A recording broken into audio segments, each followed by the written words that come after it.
నమస్తే, welcome to our channel. నేను ప్రియాంకారావు. రీసెంట్గా కోర్టు ఒక జడ్జిమెంట్ ఇచ్చింది ఒక కేసుకు సంబంధించి. మతం మారితే వారి కులానికి అంటే ఎస్టీ కేటగిరీకి సంబంధించి వీళ్ళు గనక మతం మారితే వాళ్ళకి కులం వర్తించదు, ఇకపై ఎస్సీ ఎస్టీ కేసులు పెడతాము అనడానికి వీళ్ళకి ఆ రైట్స్ ఉండవు అని చెప్పేసి. మరి ఇప్పుడు మళ్ళీ ఈ అంశం చర్చనీయాంశమైంది. మరి ఎలాంటి తీర్పు రాబోతుంది? నిజంగానే ఒకవేళ మతం మారితే వాళ్ళకున్న రిజర్వేషన్ కేటగిరీ ఏదైతే ఉందో దాన్ని వీళ్ళు కోల్పోతారా? మరి ఇది కోల్పోకుండా ఉండాలి అంటే వాళ్ళు ఏం చేయాలి? ఇది ఈరోజు డిస్కస్ చేద్దాం. మనతో మాట్లాడడానికి సీనియర్ జర్నలిస్ట్ సిఎస్ రావు గారు ఉన్నారు. ఆయన అడిగి తెలుసుకుందాం. నమస్కారం సార్. నమస్తే సార్, ఒకవేళ ఎవరైనా మతం మారితే అంటే క్రిస్టియానిటీలోకి వెళ్తే వాళ్ళకి ఏదైతే ఎస్సీ ఎస్టీ కేటగిరీకి సంబంధించిన రిజర్వేషన్స్ ఉంటాయో వాటిని వాళ్ళు పూర్తిగా కోల్పోవాల్సి వస్తుంది అని చెప్పేసి అంటున్నారు.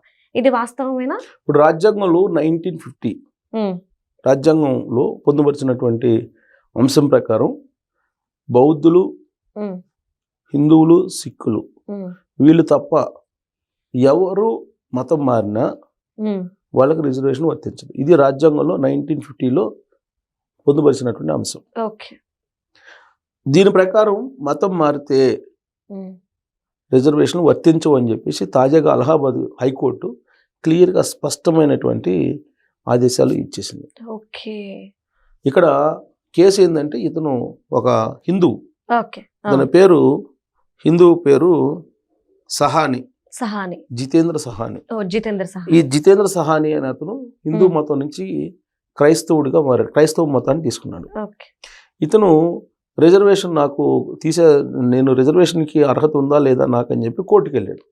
కోర్టుకు వెళ్తే దీన్ని విచారించిన తర్వాత you are not eligible for reservation, any reservation అని చెప్పింది. ఎందుకు అని అంటే నువ్వు క్రిస్టియన్ మతంలోకి మారావు.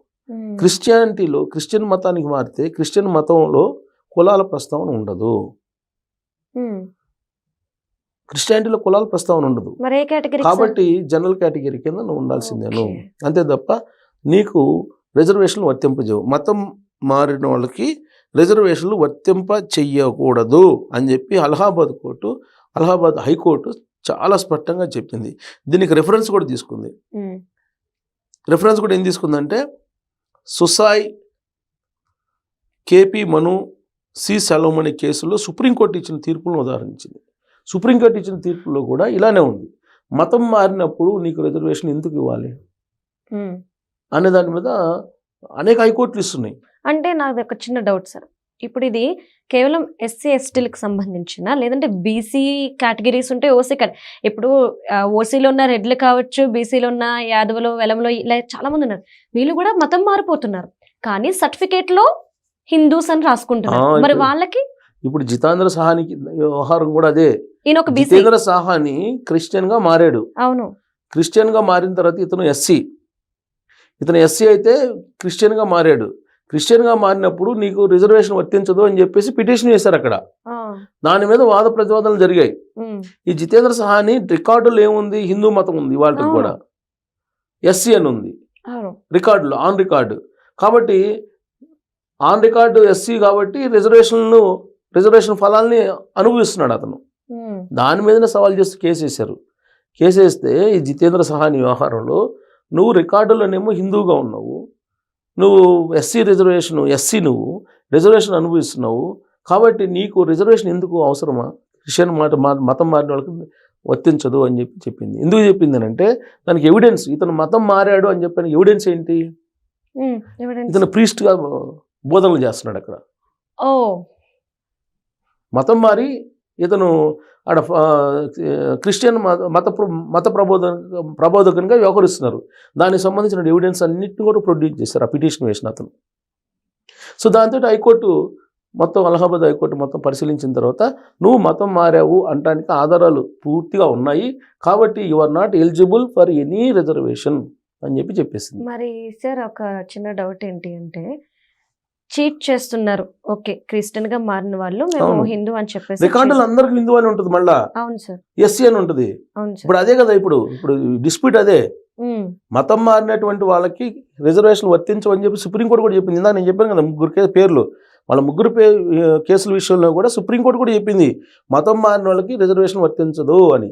హైకోర్టు ఇవాళ అలహాబాద్ హైకోర్టు చెప్పింది, ఈ మధ్య కాలంలో ఇంకొక హైకోర్టు కూడా చెప్పింది. అవును సార్. అంటే ఇప్పుడు ఎవరిష్టం వారిది కదా సార్. ఇప్పుడు నాకు నచ్చిన దేవుని నేను నమ్ముకుంటాను, నీకు నచ్చిన దేవుని నువ్వు నమ్ముకో. ఈ నమ్మకానికి ఈ క్యాస్ట్ కి ఎందుకు లింకప్ చేస్తున్నారు? రాజ్యాంగం అనేది అవుతుంది కదా ప్రతి దేశానికి. భారతదేశానికి కూడా ఒక రాజ్యాంగం ఉంది కదా. రాజ్యాంగంలో ఉన్నటువంటి ఆర్టికల్ 150 దాని ప్రకారం రాజ్యాంగంలో రాజ్యాంగం దాంట్లో ఉన్న ఆర్టికల్ని కూడా హైకోర్టు పొందుపరిచింది. రాజ్యాంగంలో ఉన్నటువంటి 1950 రాజ్యాంగ నిబంధన 1950ని ప్రస్తావించింది. 1950 ప్రకారం మతం మారితే నీకు రిజర్వేషన్ వర్తించవు. ఒక భారతదేశంలో 1950 రాజ్యాంగంలో 1950 నిబంధన ప్రకారం బౌద్ధులు, హిందువులు, జైనులు, సిక్కులు వీళ్ళు తప్ప ఎవరికి మతం ఆ మతం నుంచి ఈ మతం, ఈ మతం నుంచి ఆ మతం వీళ్ళు మారిన నో ఇష్యూ. కానీ వేరే మతంలో మారితే అంటే ముస్లింల కింద మారినా లేదా క్రిస్టియన్స్ కింద మారినా నువ్వు రిజర్వేషన్కి అర్హుడు కాదు అని చెప్పి రాజ్యాంగంలో ఉన్నటువంటి 1950 ఆర్టికల్ చెప్తోంది. ఆ కోర్టు చేశారు. హైకోర్టు కోర్టు చేసింది, నేను కోర్టు చేయటం కదా, హైకోర్టు కోర్టు చేసి చెప్పింది. అంటే ఇప్పుడు మన ఇందాక గవర్నమెంట్ని చీట్ చేస్తున్నట్టే కదా అని ప్రస్తావించుకున్నాం సార్. ఒకవేళ ఈయన క్రిస్టియన్ అయ్యుండి నేను హిందువుని అని చెప్పి రిజర్వేషన్లు పొందితే ఒక విధంగా చీటింగ్ అవుతుంది కాబట్టి మరి ఇలాంటి వాళ్ళ మీద ఎలాంటి యాక్షన్ తీసుకుంటారు? అంటే రాజద్రోహమా, దేశద్రోహమా, ఎట్లా తీసుకుంటారు? కేసులు వేయాలి, వీళ్ళు చీట్ చేస్తున్నారు. ఇప్పుడు జితేంద్ర సహాని విషయంలో కూడా కేసు వేశారు కాబట్టి బయటకు జితేంద్ర సహాని ఎలిజిబుల్ కాదు రిజర్వేషన్ అని చెప్పింది హైకోర్టు. ఇప్పుడు ఇంకా కేంద్ర ప్రభుత్వం ఆర్డర్ పాస్ చేయాలి. కేంద్ర ప్రభుత్వం ఆర్డర్ పాస్ చేస్తే దీన్ని స్పష్టంగా ఇలాంటి కన్ఫ్యూజన్స్ రావు. అవును, ఎప్పుడో కోర్టుకి వెళ్తే కోర్టులు చెప్తుంది దాన్ని పర్టికులర్ కేసులో XYZ కేసుల్లో ఓవరాల్ గా ఒక డెసిషన్ తీసుకోలేకపోతుంది సుప్రీంకోర్టు. సుప్రీంకోర్టు అన్నారు భారత ప్రభుత్వం. కారణం ఏంటి? Vote bank. రిజర్వేషన్లను సమీక్షించాలి అన్నప్పుడల్లా రిజర్వేషన్లు తీసేస్తుంది బీజేపీ అని చెప్పి పెద్ద ఎత్తున ప్రచారం చేస్తారు. నరేంద్ర మోడీ గారు మొత్తం రిజర్వేషన్లు రద్దు చేస్తున్నారు, రిజర్వేషన్ల కారణంగా నష్టం జరుగుతుంది కాబట్టి ఆర్థికంగా సహాయం చేస్తాం తప్పితే విద్యా ఉద్యోగాల్లో రిజర్వేషన్లు అవసరం లేదు అని చెప్పి నిర్ణయం తీసుకోబోతుంది బీజేపీ అనేది పెద్ద ఎత్తున ప్రచారం చేశారు. వాళ్ళకి ఆలోచన లేకపోయినా ఈ మధ్యకాలంలో రాహుల్ గాంధీ గారు కూడా చెప్పారు కదా బీహార్ ఎలక్షన్ సందర్భంగా. సో కాబట్టి ఇవన్నీ కూడా పొలిటికల్ ఓట్ బ్యాంక్ రాజకీయాలు చేస్తున్నారు. ఇప్పుడు ఓవరాల్ హైకోర్టు చెప్తుంది, సుప్రీంకోర్టు చెప్తుంది, అయినప్పటికీ ప్రభుత్వాలు మాత్రం దీని మీద స్పష్టత ఇవ్వట్ల. ఒకసారి మతం మారిన తర్వాత మీకు రిజర్వేషన్ వర్తించమని చెప్పి ఒక జీవో ఎందుకు పాస్ చేయలేకపోతున్నారు? కోర్టులు చెప్తున్నాయి కదా జీవో పాస్ చేస్తే ఇది ఉండదు. ఇప్పుడు ఎవరో ఒక ఎక్స్-పర్సన్, జెడ్-పర్సన్, వై-పర్సన్ మతం మారుతారు. ఇవాళ క్రిస్టియన్గా మారినటువంటి వాళ్ళు అనేక మంది ఉన్నారు భారతదేశంలో. ఇండివిజువల్గా అందరి మీద కేసులు వేసి వాళ్ళ మీద ఎవరు ఫైట్ చేస్తారు? వాళ్ళ రికార్డులు నేనేమో హిందూ అని ఉంటుంది, వాళ్ళేమో ఎస్సీ రిజర్వేషన్ని అనుభవిస్తున్నారు. మరి అలాంటప్పుడు ఇది వైలేషన్ కదా. ప్రతి ఆదివారం బైబిల్ పట్టుకొని వెళ్తుంటారు, మేము క్రిస్టియన్ అంటారు. హిందూ మతానికి సంబంధించినటువంటి పద్ధతులన్నిటికీ మేము దూరము, మేము ప్రసాదం తీసుకోము, మేము దేవాలయాలకు వెళ్ళము అని చెప్పి చెబుతుంటారు, మేము బొట్టు పెట్టుకోము, ఇవన్నీ చెప్తుంటారు. వాళ్ళు ప్యూర్గా క్రైస్తవంగా మారిపోయారు. మారిపోయినప్పుడు క్రైస్తవంలో క్రైస్తవ మతంలో కులాలు లేవు. ఇది హైకోర్టే చెప్పింది. క్రైస్తవ మతానికి మారేవంటే నువ్వు కులాలకు అతీతం అంటే నీకు రిజర్వేషన్ అవసరం లేదు, you are in general category. ఇదే చెప్పింది హైకోర్టు. ఇంత స్పష్టంగా హైకోర్టులు చెప్తున్నాయి, సుప్రీంకోర్టులు చెప్తున్నప్పటికీ కేంద్ర ప్రభుత్వం దీని మీద ఒక స్పష్టమైన జీవో ఇవ్వట్లేదు. రాష్ట్ర ప్రభుత్వాలు కూడా అదే వ్యవహరిస్తున్నాయి. ఇప్పుడు క్రిస్టియన్ అంతా ఇప్పుడు దాదాపు 50% క్రిస్టియానిటీని తీసుకున్నటువంటి వాళ్ళు చాలామంది ఎస్సీలు ఉన్నారు. ఎస్సీలు చాలా ఎక్కువ మంది ఎస్సీలు ఉన్నారు. మరి ఎస్సీ రిజర్వేషన్ ఎలా అనుభవిస్తారు? అప్పుడు యేసుక్రీస్తు బోధనలు చెప్పేటువంటి వాళ్ళు అది మోసం అని చెప్పి వాళ్ళనే చెప్పాలిగా. మీరు క్రిస్టియన్ మతాన్ని తీసుకునేటప్పుడు మీకున్నటువంటి ఎస్సీ రిజర్వేషన్ వదులుకోండి అని చెప్పి చెప్పాలి. క్రిస్టియన్ ఫాదర్స్ ఎవరైతే మతాన్ని మారుస్తున్నారో, మతాన్ని మార్చడానికి ప్రోత్సహిస్తున్నారో, మతం మారమని చెప్పి చెబుతున్నారో వాళ్ళు ఏం చెప్పాలి? నీతి నిజాయితీగా ఉండాలి. మనం క్రిస్టియన్ మతంలోకి మీరు మారాలంటే ఎస్సీ రిజర్వేషన్ వదులుకొని రండి మీరు అని చెప్పి చెప్పాలి కదా. వీళ్ళు అది చెప్పరు. రిజర్వేషన్ బట్టి రిజర్వేషనే, క్రిస్టియన్ మతంలో మారండి మీరు అని చెప్పి చెబుతారు. మతంలో మారిస్తే మీకు వచ్చే బెనిఫిట్స్ ఏంటి అనేది చెప్తారు. దానికి ఆకర్షితులై కొంతమంది మారిపోతున్నారు.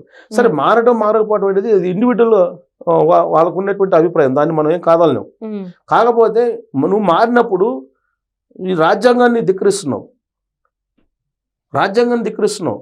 సో రాజ్యాంగాన్ని ధిక్కరిస్తున్నావు అని అంటే నీ మీద కేసు పెట్టచ్చుగా.